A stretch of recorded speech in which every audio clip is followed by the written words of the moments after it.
Court ने clean chit दे दिया मोदी जी को और बाकी आरोपियों को। आपको कैसे महसूस हो रहा है? आप उस वक्त एक एमएलए थे। देखिए, सबसे पहले क्लीन चिट नहीं है, मैं इसके बारे में बाद में बात करूंगा। सुप्रीम कोर्ट ने पूरे आरोपों को खारिज किया है और आरोप क्यों घड़े गए इसके बारे में भी सुप्रीम कोर्ट ने कहा है। एक प्रकार से आप कह सकती हो कि सुप्रीम कोर्ट ने ये आरोप पॉलिटिकली मोटिवेटेड है, ये भी सिद्ध कर दिया है। सुप्रीम कोर्ट के जजमेंट ने सिद्ध किया है। जहां तक कैसा लगा का सवाल है, 18-19 साल की लड़ाई, देश का इतना बड़ा नेता एक शब्द बोले बगैर सभी दुखों को भगवान शंकर के विषपान की तरह गले में उतारकर सहन कर कर लड़ता रहा, और आज जब अंत में सत्य सोने की तरह बह रहा है, चमकता हुआ बह रहा है, तो आनंद ही होगा। मैंने बहुत नज़दीक से मोदी जी को इस दर्द को झेलते हुए देखा है, इस आरोपों को झेलते हुए देखा है, और सब कुछ सत्य होने के बावजूद भी क्योंकि न्यायिक प्रक्रिया चालू है, हम कुछ नहीं बोलेंगे। इस स्टैंड को कोई बहुत मजबूत मन का आदमी ही ये स्टैंड ले सकता है। ये अभी जो इंटरव्यू हम कर रहे हैं वो मैं 2003 में भी गुजरात के गृह मंत्री के नाते कर सकता था, पार्टी के अध्यक्ष के नाते भी कहते, क्योंकि परिस्थिति में कोई बदलाव नहीं है, फैक्ट था। परंतु संपूर्ण न्यायिक प्रक्रिया जब तक समाप्त नहीं हुई तब तक मोदी जी ने इसको प्रभावित करने के लिए कुछ नहीं कहा, चुपचाप उसको सहन करते रहे। मैंने आपसे भी पूछा ये सवाल, मैंने मोदी जी से भी पूछा, और आप दोनों यही कहते थे कि न्यायिक प्रक्रिया चालू है इसलिए मैं कुछ बोलूंगा नहीं। आपने भी यही कहा और मोदी जी ने भी यही कहा। 19 साल हो गए हैं, तो 19 साल में आप इधर उधर की बातें करते थे, पूरा आप डिटेल में नहीं जाते थे। अब आप क्या बता सकते हैं कि क्या हुआ उन दिनों में? सबसे पहले 19 साल के बाद सुप्रीम कोर्ट की खंडपीठ ने आज जो जजमेंट दिया है, उस जजमेंट से मोदी जी पर लगे हुए सारे गलत आरोप को खारिज कर दिया गया, और ये भी कहा गया है कि कुछ लोगों ने उस आरोपों को पॉलिटिकली मोटिवेटेड तरीके से लगाया था, to keep the pot boiling कहा। हाँ, वेस्टेड इंटरेस्ट था। कौन थे वो आपके हिसाब से? नाम मैं बताता हूं बाद में। और तीसरा, इससे भारतीय जनता पार्टी की सरकार पर जो धब्बा लगा था वो भी धुला है, और मोदी जी जैसे वैश्विक नेता पर जो गलत आरोप लगाए थे, मैं मानता हूं कि लोकतंत्र के अंदर मोदी जी ने संविधान का सम्मान कैसे हो सकता है, इसका एक आदर्श उदाहरण सभी राजनीति में काम करने वाले लोगों के सामने करा। मोदी जी की भी पूछताछ हुई थी, किसी ने धरना प्रदर्शन नहीं करा था।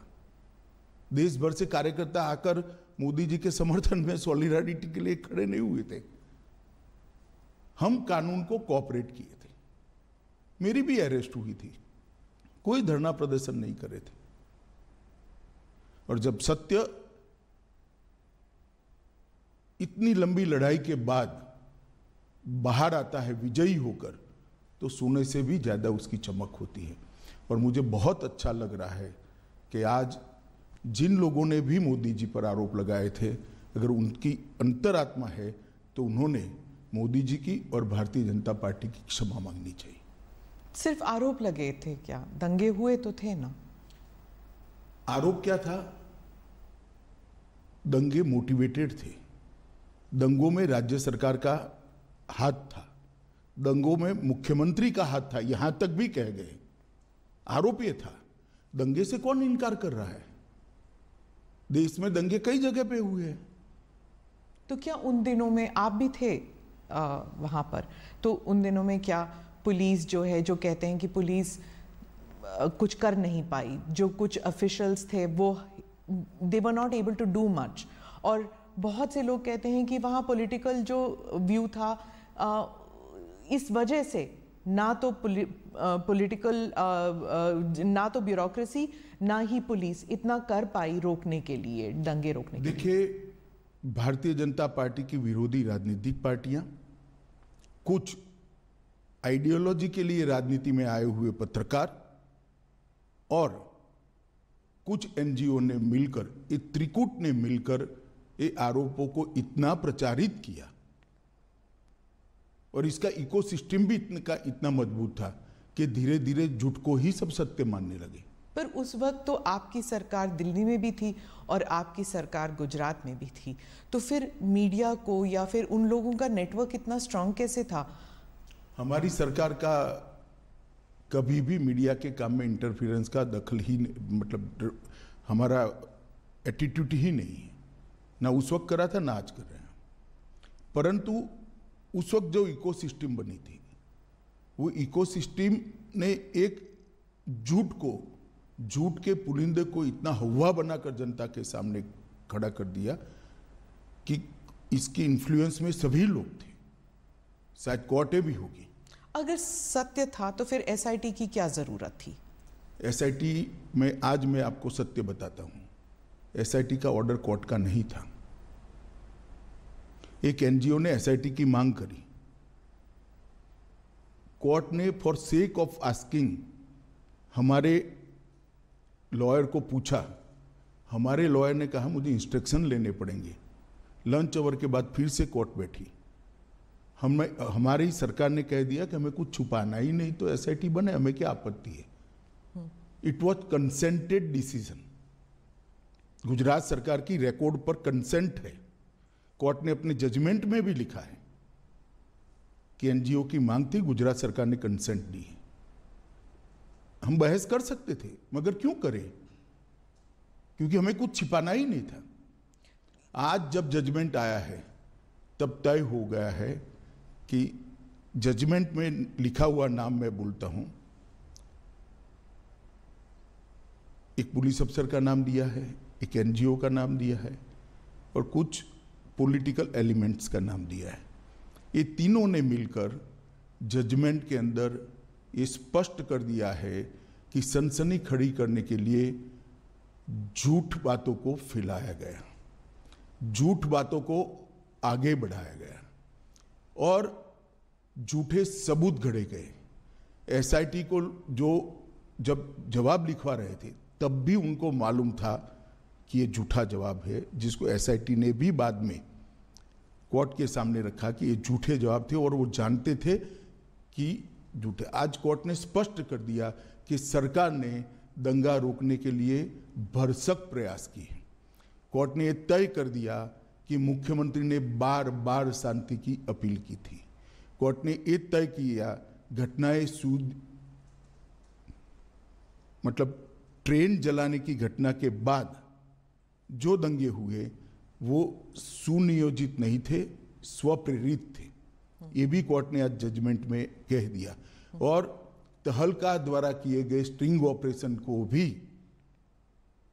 कोर्ट ने खारिज कर दिया, क्योंकि इसका आगे पीछे का पूरा फुटेज जब आया तब मालूम पड़ा कि स्ट्रिंग ऑपरेशन पॉलिटिकली मोटिवेटेड है। सेना को बुलाया नहीं गया इतनी देर तक, 3 दिन नहीं बुलाया गया। आज सुप्रीम कोर्ट ने कहा देयर वाज नो डिले, लेकिन क्या सेना, अगर आप उस वक्त होम मिनिस्टर होते, गृह मंत्री होते, तो क्या आप सेना को बुलाते नहीं जल्दी?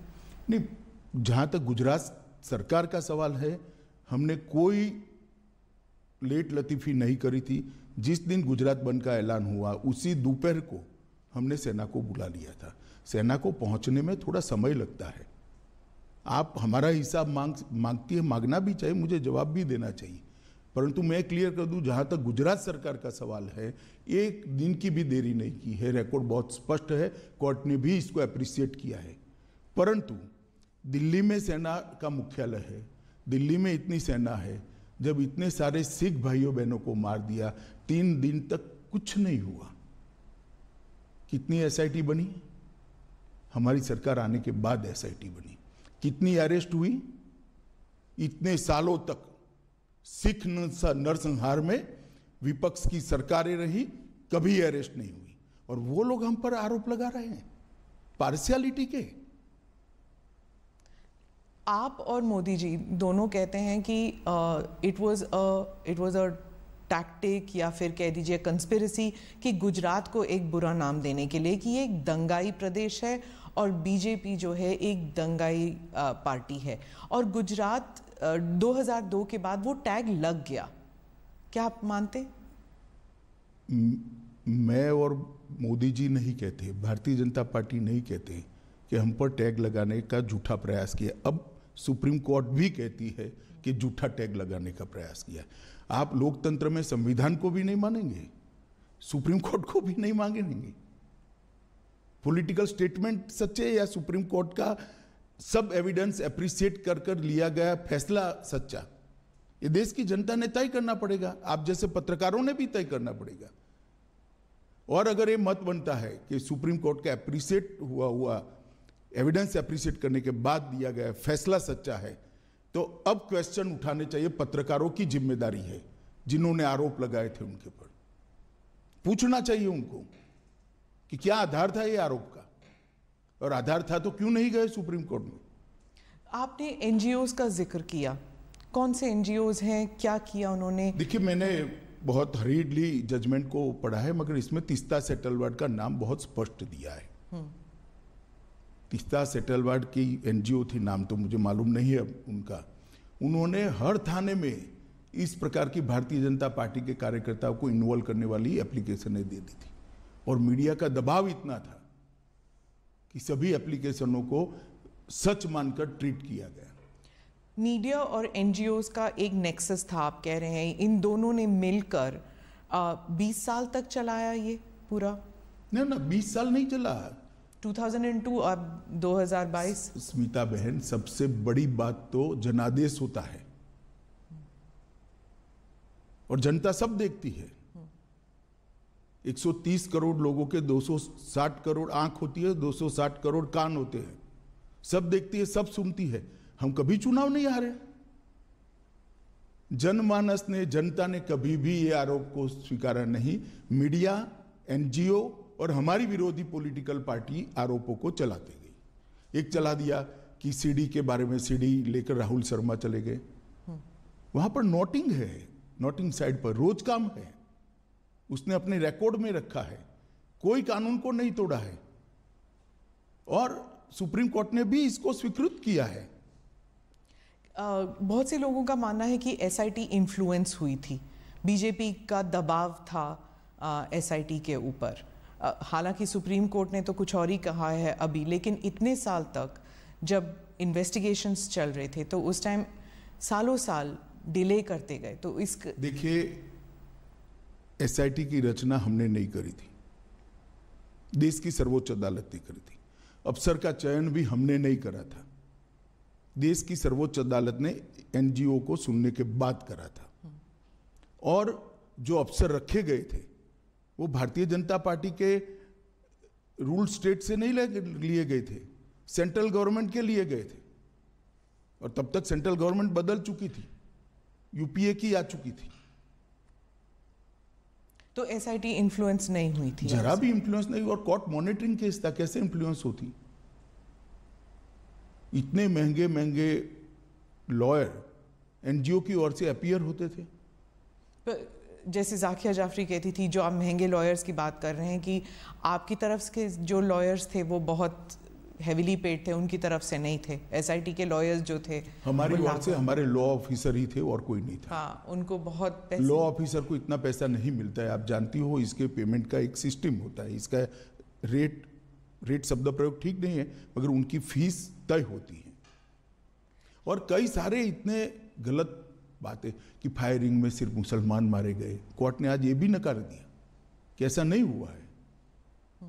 फायरिंग में मुसलमान नहीं मारे गए, लेकिन दंगों में तो मुसलमान मारे गए ना। देखिए स्मिता जी, एक बात आप समझ कर चलिए, जिस तरह से 60 लोगों को जिंदा जला दिया था, उसका समाज में आक्रोश था। और जब तक दंगे नहीं हुए तब तक किसी ने इसका क्रिटिसिज्म भी नहीं किया, accept Bharatiya Janata party. Congress party का एक भी स्टेटमेंट, पार्लियामेंट चल रही थी उस दिन, किसी ने दुख भी व्यक्त नहीं किया कि 60 लोगों को जिंदा जलाने की घटना का आप भर्त्सना भी नहीं करोगे, निंदा भी नहीं करोगे? इतनी बड़ी वोट बैंक पॉलिटिक्स होगी। आज सुप्रीम कोर्ट ने यह भी कह दिया कि जाकिया जाफरी किसी और के निर्देशन पर काम करती थी। कई सारे विक्टिम्स का एफिडेविट एनजीओ ने साइन कर दिए, विक्टिम को मालूम ही नहीं है। आपके हिसाब से किसने किया, क्यों किया जाकिया जाफरी के? सब जानते हैं ना कि तीस्ता सेतलवाड जी की एनजीओ ये सब कर रही थी, केवल और केवल। और उस वक्त जो यूपीए की सरकार आई उसने ढेर सारी मदद करी है तीस्ता सेतलवाड की एनजीओ को, ढेर सारी मदद करी है, सबको मालूम है, पूरे लुटियन दिल्ली को मालूम है। गुजरात में तो आपकी सरकार थी इतने साल। गुजरात में हमारी सरकार थी, मगर जो एनजीओ थे उसको भारत सरकार ने मदद करी है, सब जानते हैं। और केवल मोदी जी को टारगेट बनाकर ये सब किया गया, उनकी छवि को हानि पहुंचाने के लिए किया गया, उनको दंगों के केस में उनकी लिप्तता बनाने के लिए किया गया, मगर सत्य को कुछ नहीं होता है।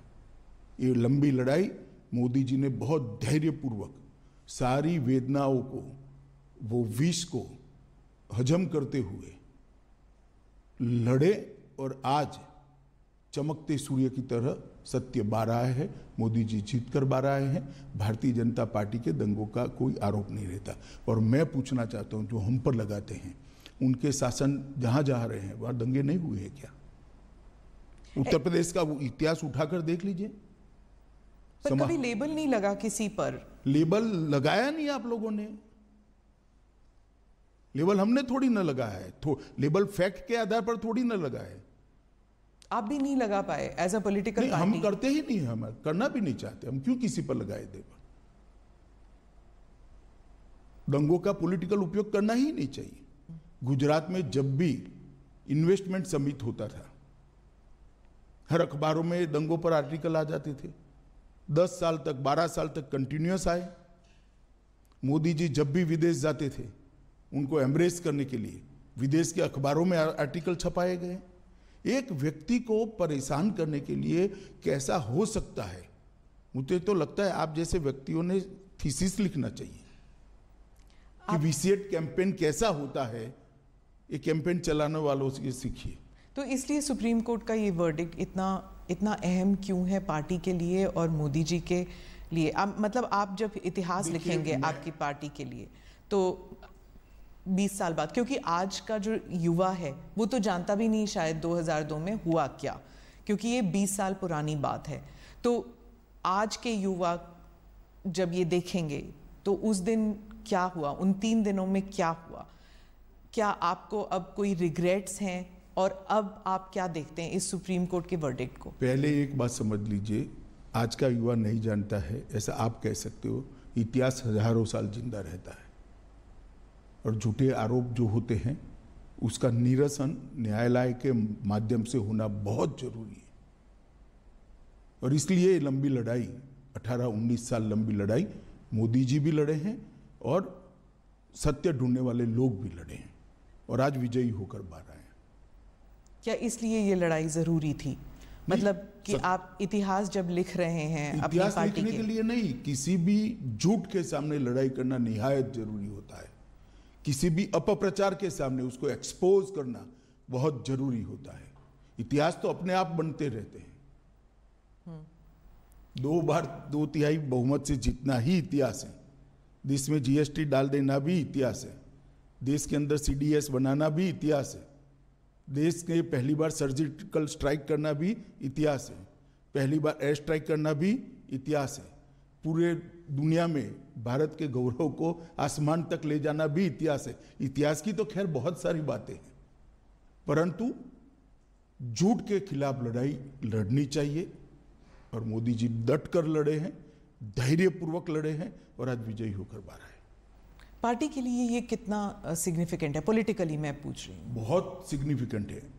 पॉलिटिकली कम, परंतु जिस प्रकार से मेरे पार्टी के सर्वोच्च नेता को विक्टिमाइज करने का प्रयास किया गया, और आज कोर्ट ने उसकी धज्जियां उड़ा दी हैं। मैं मानता हूं ये जजमेंट भारतीय जनता पार्टी के हर कार्यकर्ता के लिए, न केवल मोदी जी के लिए, हर कार्यकर्ता के लिए। मोदी जी के लिए तो खैर आत्मसंतोष का विषय हो सकता है, हर कार्यकर्ता के लिए गौरव का विषय है कि आज जो झूठे आरोप हमारे सर्वोच्च नेतृत्व पर लगाए थे वो सारे खारिज हो गए। सर, गुजरात लेबोरेटरी ये एक टर्म बन गया था कि जो गुजरात में जो एक्सपेरिमेंट किया गया, यानी कि बिना मुसलमानों के सरकार हम बना सकते हैं, बिना मुसलमानों के वोट के हम सरकार बना सकते हैं, और अगर मुसलमान ज़रा सा इधर या उधर हो जाए, लाइन पे ना चले, तो दंगे करा सकते हैं। ये एक गुजरात एक्सपेरिमेंट और गुजरात लेबोरेटरी करके जो अपोजिशन पार्टीज़ कहते हैं कि बीजेपी जो है ये इसको एक पॉलिटिकल साइंस बना दिया है उन्होंने, और वो हर राज्य में इस्तेमाल करती है। देखिए, अब जैसा जिस कलर के ग्लास का चश्मा पहनेगी ऐसा दिखाई पड़ेगा। पीले पहनेगी तो पीला दिखाई पड़ेगा, काले पहनेगी तो काला दिखाई पड़ेगा। ये देखने का नजरिया है। गुजरात मॉडल जरूर बना है। देश में हमने सबसे पहले 24 घंटा बिजली हर गांव में पहुंचाने का काम किया, वो एक मॉडल है। देश के अंदर 12 साल के अंदर जीरो ड्रॉप आउट रेशियो, लगभग जीरो ड्रॉप आउट रेशियो, और 99% से ज़्यादा एनरोलमेंट किया बच्चों का प्राइमरी एजुकेशन के अंदर, वो भी मॉडल है। गुजरात के ट्राइबल एरिया के लिए वन बंधु कल्याण योजना लेकर आए, वो भी मॉडल है। 10% ग्रोथ रेट के साथ 12 साल तक एग्रीकल्चर ग्रोथ रेट हमने अचीव किया है, वो भी एक मॉडल है। ढेर सारे मॉडल है, हाईवेज से लेकर ग्रामीण विकास से लेकर अर्बन डेवलपमेंट तक। हमारे अर्बन डेवलपमेंट के एक्ट भी मॉडल है। जहां तक दंगों का सवाल आप कर रही है, आप एक बात समझ लीजिए, आप इतनी वरिष्ठ पत्रकार है स्मिता बहन, आप कांग्रेस के शासन के जो आपको ठीक लगे वो 5 साल, और भारतीय जनता पार्टी के शासन से जो आपको ठीक लगे वो 5 साल ले लो। कितने घंटे कर्फ्यू रहा, कितने लोग मारे गए, कितने दंगे हुए, और दंगे का ड्यूरेशन क्या था, कंपैरिजन कर लीजिए तो मालूम पड़ जाएगा कि दंगे किसके शासन में ज्यादा हुए। और दूसरी बात, ये दंगा होने का मूल कारण गोधरा की ट्रेन को जला देना था। 60 लोगों को, 16 दिन की बच्ची को मां की गोद में बैठे हुए जिंदा जलते हुए मैंने देखा है। मेरे हाथ से अग्नि संस्कार किया है मैंने गोता गांव में। इसके कारण दंगे हुए थे, और आगे जो दंगे हुए हैं वो पॉलिटिकली मोटिवेटेड थे। रिजर्वेशन का आंदोलन हुआ, दंगों में कन्वर्ट कर दिया गया। जब वो गोधरा से बॉडीज लेके गए थे अंतिम संस्कार के लिए, तब आपको लगा था कि ये there will be a blowback, मतलब कि कोई प्रतिक्रिया होगी? देखिए, उस वक्त किसी को सोचने की सुध बुद्धि ही नहीं थी, इसलिए क्योंकि सबसे बड़ा प्रश्न ये था कि जो 59 लोग मारे गए हैं, इनके परिवार को उनका अंतिम संस्कार भी न करने देना। और कोई प्रोफेशनल इनपुट ऐसा नहीं था कि भाई इतनी बड़ी मात्रा में रिएक्शन आ जाएंगे। तो बॉडीज को परेड कर दिया गया था। परेड नहीं करा है, ये गलत प्रचार है। 16 सिविल अस्पताल में ले गया गया और बंद एम्बुलेंस में उनके परिवार वाले अपने घर पर ले गए। आप हॉस्पिटल में थे? मैं खुद हॉस्पिटल में था। क्या देखा आपने उस दिन? क्या देखना क्या था, जली हुई लाशें थी, दुख ही दुख था, आक्रांत था, रोज था। आप एमएलए थे, लेकिन आपकी कॉन्स्टिट्यूएंसी में ज्यादा दंगे हुए नहीं कंपेयर टू बाकी जगहों में। अगर आप उस वक्त इंचार्ज होते, अगर आप होम मिनिस्टर होते, तो आप क्या करते अलग उस वक्त? देखिए, जो भी लोग थे उन्होंने अच्छा काम किया था, मगर घटना के कारण रोष इतने व्यापक मात्रा में था जिसकी भनक किसी को नहीं लगी थी, किसी को नहीं लगी थी, ना पुलिस को लगी थी ना किसी को लगी थी, और बाद में किसी के हाथ में ही नहीं रहा। सर, और देखिए, इस बात पर अनेक अदालतों में, एक सुप्रीम कोर्ट के रिटायर्ड जज के कमीशन में सब जगह बहस हो चुकी है। ये मोदी जी को कोई पहली क्लीन चिट नहीं है, नानावटी कमीशन ने भी क्लीन चिट दी है, फिर भी एसआईटी बनाई गई। और मोदी जी एसआईटी के सामने कोई नाटक करते हुए नहीं गए थे कि भी मेरे समर्थन में आ जाओ, गांव-गांव से आओ, नहीं आते तो फिर एमएलए को बुला लो, एमपी को बुला लो, एक्स एमपी को बुला लो और धरना करो। पर क्यों नहीं गई बीजेपी, क्यों नहीं गई अब सपोर्ट? हम मानते थे कि हमने न्याय में सहयोग करना चाहिए, न्यायिक प्रक्रिया में सहयोग करना चाहिए। सुप्रीम कोर्ट का ऑर्डर है, एक एसआईटी काम कर रही है। एसआईटी अगर चाहती है मुख्यमंत्री जी को कुछ सवाल पूछना, तो मुख्यमंत्री स्वयं कहते हैं कि मैं कोऑपरेट करने के लिए तैयार हूं। किस चीज का आंदोलन करना है? आंदोलन किस चीज का करना है? ये न्यायिक प्रक्रिया है।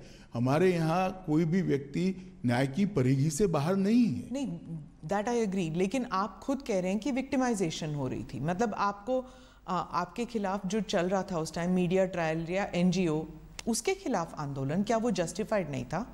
देखिए, ट्रायल के खिलाफ, कोई भी न्यायिक प्रक्रिया के खिलाफ आंदोलन जस्टिफाइड नहीं होता है, क्योंकि हमारा व्यू था वो व्यू सही तभी माना जाएगा जब न्याय की अदालत उस पर थप्पा मारी। मुझे जेल में डाल दिया तो मैं तो कहता ही था मैं निर्दोष था, परंतु जब न्याय की अदालत ने कहा कि मुझ पर गलत केस किया गया, मुझे फंसाने के लिए पॉलिटिकली मोटिवेटेड साजिश थी सीबीआई की, तब इस पर थप्पा लगता है। मेरे कहने से कुछ नहीं होता। उस वक्त लगा आपको कि पार्टी आपके साथ नहीं है? जरा भी नहीं लगा, पार्टी मेरे साथ ही थी। और आपको उस वक्त लगा कि ये पॉलिटिकल वेंडेटा है कि आपको जेल में डाल दिया? मैं तो भाग्य मानता हूं। क्यों? मैं भाग्य में मानता हूं, और मेरा तो जिन्होंने भी किया भला ही किया है। तो ये आप समझते हैं कि आपकी भलाई में हुआ? कैसे? नहीं, जो हुआ भले के लिए हुआ, बाद में परिणाम अच्छे आए। आपको क्या लगा उस वक्त जब आप जेल में थे? तो कुछ नहीं लगता था, मैं लड़ाई लड़ने का निर्णय आपको पता था कि आप बाहर निर्दोष निकल? जी, आज के इंटरव्यू का विषय मेरा केस नहीं है। आज के इंटरव्यू का विषय एक इतने बड़े पोटेंशियल लीडर पर, एक राज्य के मुख्यमंत्री पर। आप दोनों साथ थे सर, इसलिए मैं पूछ रही हूँ। 20 साल से आप दोनों एक साथ हैं, गुजरात से लेकर यहाँ तक, दिल्ली तक आना। आप दोनों लोग मोदी जी के साथ है 25-25 साल से, 40-40 साल से। इस केस में केस में नहीं, भारतीय जनता पार्टी के कार्यकर्ता है नाते। पर ये राइट्स को लेकर जब भी किसी को सोचा जाता है, किसी के बारे में सोचा जाता है, आप दोनों के बारे में, हालांकि आप उस वक्त सिर्फ एक एमएलए थे, लेकिन इस लड़ाई में आप उनके साथ थे हमेशा। नहीं तो लड़ाई मुझे लड़नी है, क्योंकि ये सत्य की लड़ाई है। मेरी पार्टी पर आरोप लगे, मेरे नेता पर आरोप लगे, मैं क्यों नहीं लड़ूंगा? पर ऑपोजिशन हमेशा कहती है कि दंगे आप करने देते हैं, जब तक लोग डेथ टोल नहीं हो जाता तब तक आप दंगे करने देते, क्योंकि इससे पॉलिटिकल फायदा होता है, पोलराइजेशन। बहन, आप भी वही कर रही हो जो 2003 में मीडिया ने किया था। आपके पास इतनी बड़ी टीम है, भारतीय जनता पार्टी की कोई कम राज्यों में सरकार रही नहीं है।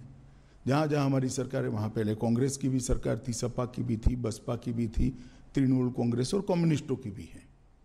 ठीक है, भारतीय जनता पार्टी का शासन का कालखंड और एवरेज दंगे और एवरेज हताहत होने वाले लोग और उनके कालखंड का आप निकाल दीजिए। आप मैथमेटिकल फॉर्मूला निकाल रहे हैं। मैथमेटिकल फॉर्मूला नहीं कह रहा, अगर हम स्पॉन्सर करते हैं तो दंगे ज्यादा होने चाहिए। दिखता नहीं है ना, वही तो वो कह रहे हैं कि आप जब स्पॉन्सर करते देखना नहीं चाहते, आप देखना नहीं चाहते कि भाजपा के शासन में दंगे कम होते हैं।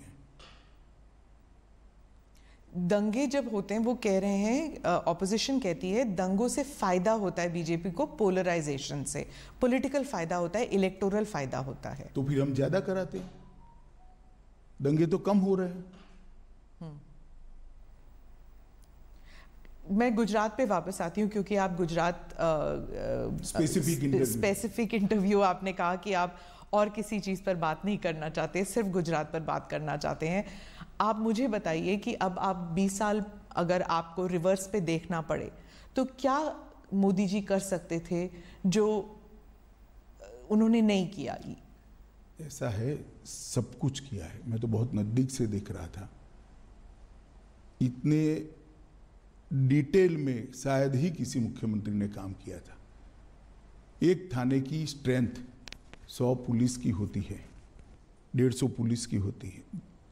एडिशनल फोर्स लो तो 400 पुलिस की हो गई, और 2 लाख लोगों का जमघट है। क्या कर सकते हैं आप? इसको कंट्रोल करते करते समय लगता है।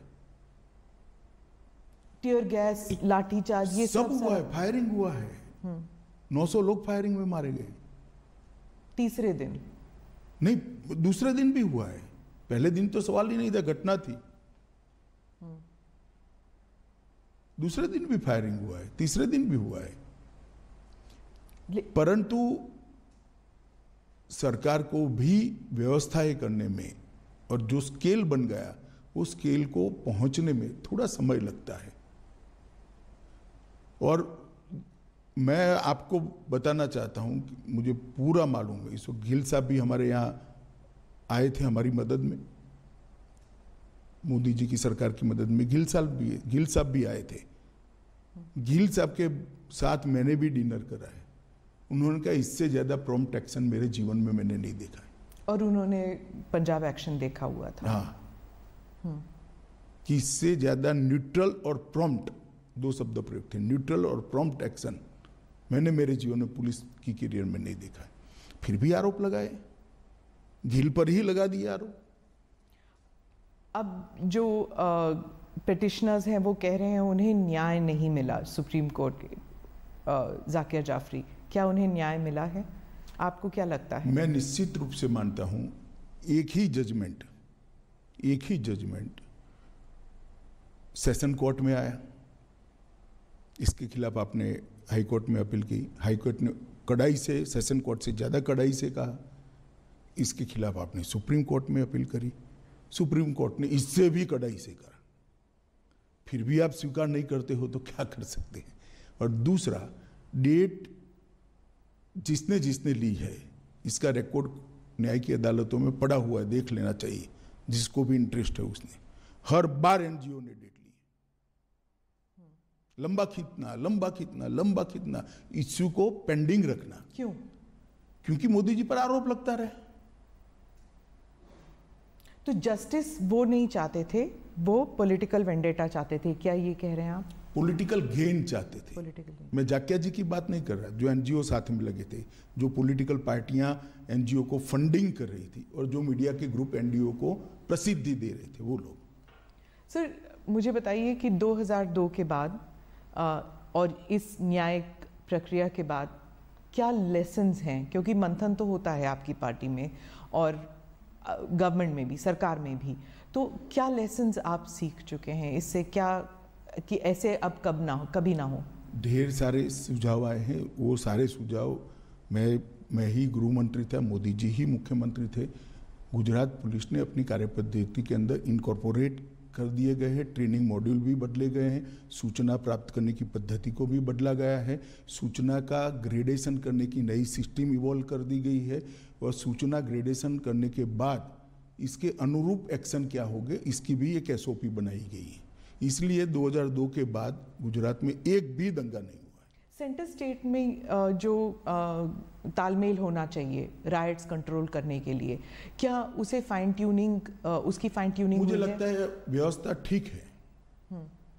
अभी जो व्यवस्था है वो ठीक है, क्योंकि अभी जो हमने देखे थे, जो अग्निपथ जो स्कीम है, उसके कारण जो दंगे हुए थे, हाँ वायलेंस में लोग मरे नहीं, लेकिन काफ़ी देर तक इनएक्शन था, तो इसमें फिर वही स्टेट्स की बात हो जाती है। ऐसा है कि लॉ एंड ऑर्डर कंट्रोल करना स्टेट की जिम्मेदारी है।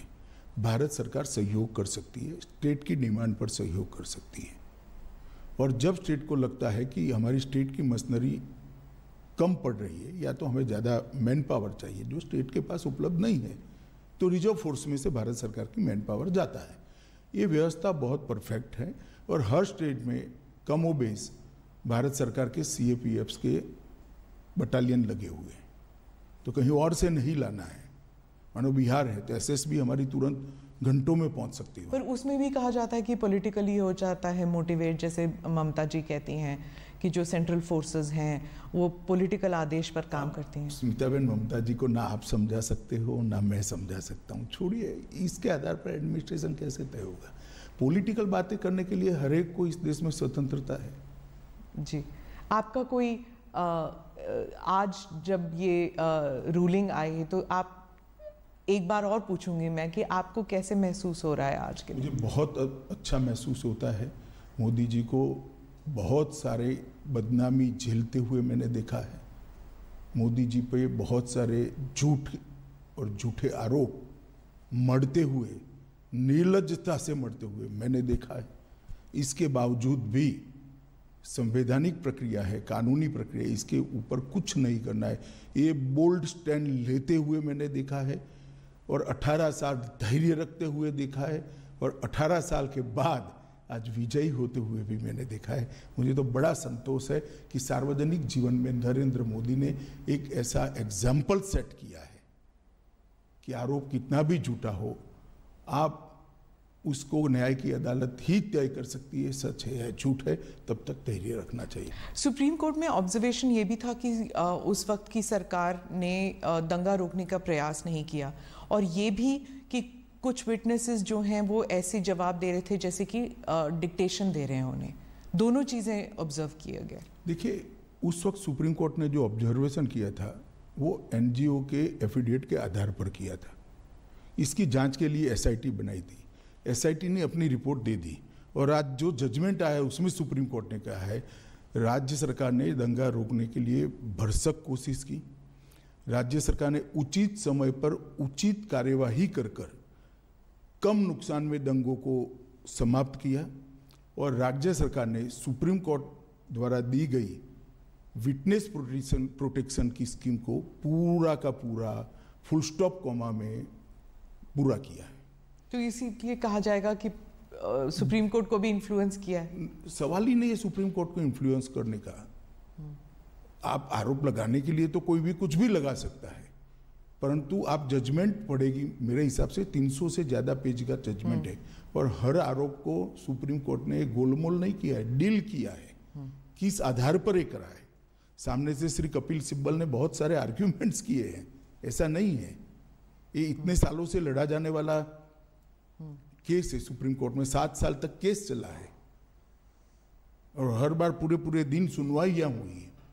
ये तीनों बातों को सुप्रीम कोर्ट ने स्पष्ट किया है कि राज्य सरकार ने भरसक कोशिश की, उचित समय पर उचित निर्णय लेकर इसको कम नुकसान में दंगों को समाप्त करा और जो विटनेस प्रोटेक्शन स्कीम राज्य सरकार ने सुप्रीम कोर्ट के सामने रखी थी, सुप्रीम कोर्ट ने थोड़े बहुत अमेंडमेंट कर अप्रूव करी थी, इसको फुल स्टॉप कॉमा में स्पिरिट के साथ लागू किया है। और मोदी जी के लिए भी कहा कि मोदी जी ने बार बार दंगा रोकने के लिए मीटिंगें भी करी, अपीलें भी करी, सार्वजनिक अपीलें भी करी और स्थान पर भी गए। ये सभी चीज़ों को आज सुप्रीम कोर्ट ने नोट किया है। तो मैं मानता हूं कि एक भी आरोप जो एनजीओ ने लगा था वो टीका नहीं है। मोदी जी बिल्कुल कोई आरोप के बगैर पूरी बात से आज सुप्रीम कोर्ट के जजमेंट से बाहर आए हैं और आज सत्य का विजय हुआ है।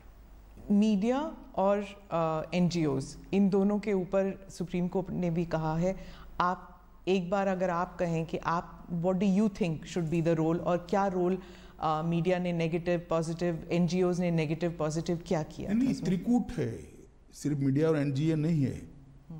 पॉलिटिकल पार्टियां भी जो एनजीओ को नर्स करती है वो भी है, आप इसको मत छोड़िए। तो आप व्हाट डू यू थिंक कि क्या इससे कोई लर्निंग लेसन्स मिलेंगे? मैं तो मानता हूं ये देखकर सबने आत्मचिंतन करना चाहिए। धन्यवाद मेरे से बात करने। Thank you. Thank you.